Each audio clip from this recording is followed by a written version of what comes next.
cherish it, and it's been a lifetime. It's taken 50 years to put together. The yard decorations may be the first clue. Anything associated with Babe Ruth always brought a premium. A serious sports fan calls this place home.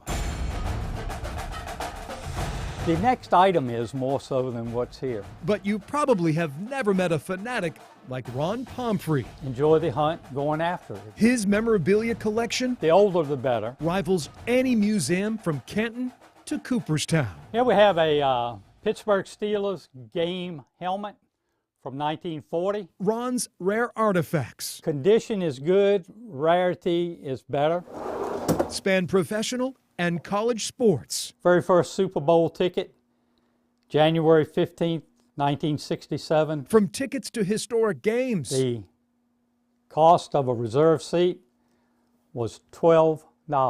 to woolen uniforms from America's pastime. You'll see on the end here we have a detachable sleeve uniform from the 1890s. Surprises line the walls in every room. This was a bedroom at one time, but when one of the children moved out, I proceeded to put shelves up. Ron owns 500 wooden bats and 400 football helmets. We have a good time. We get coaches up here and I tell them if they can name every school of every helmet, I'll give them $1,000.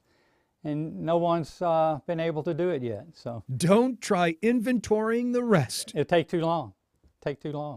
I don't have a clue. Ron's obsession began when he was 9. I collected cards as a kid, baseball cards. 60 plus years later, Well, this is one of the old stools from Old Parker Field, 1954. the real estate agent is still scouring auctions across the country. Oh yeah. No one has it.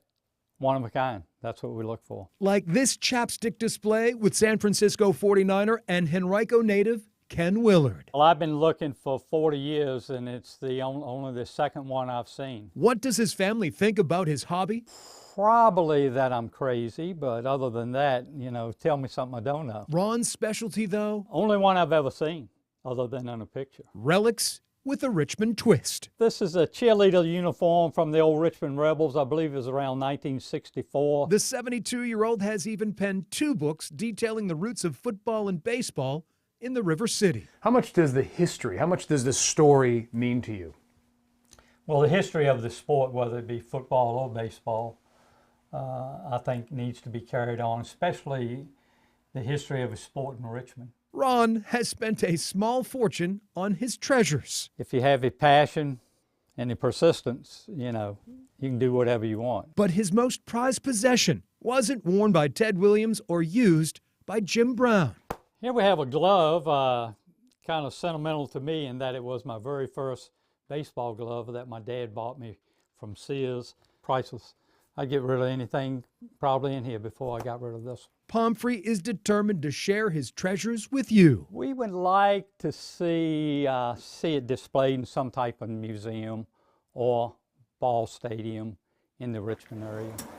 Until that day comes, this sports fan will keep searching. The first baseball game ever played at Parker Field, April 8, 1954. In the game of collecting, When I die, I will stop, I think. But no, not until I die, no. Ron Pomfrey will play until his final buzzer. It's the history, the nostalgia. Basically, as the movie would say, the love of the game. In Hanover, I've never seen another one. I'm Greg McQuaid, CBS 6 News.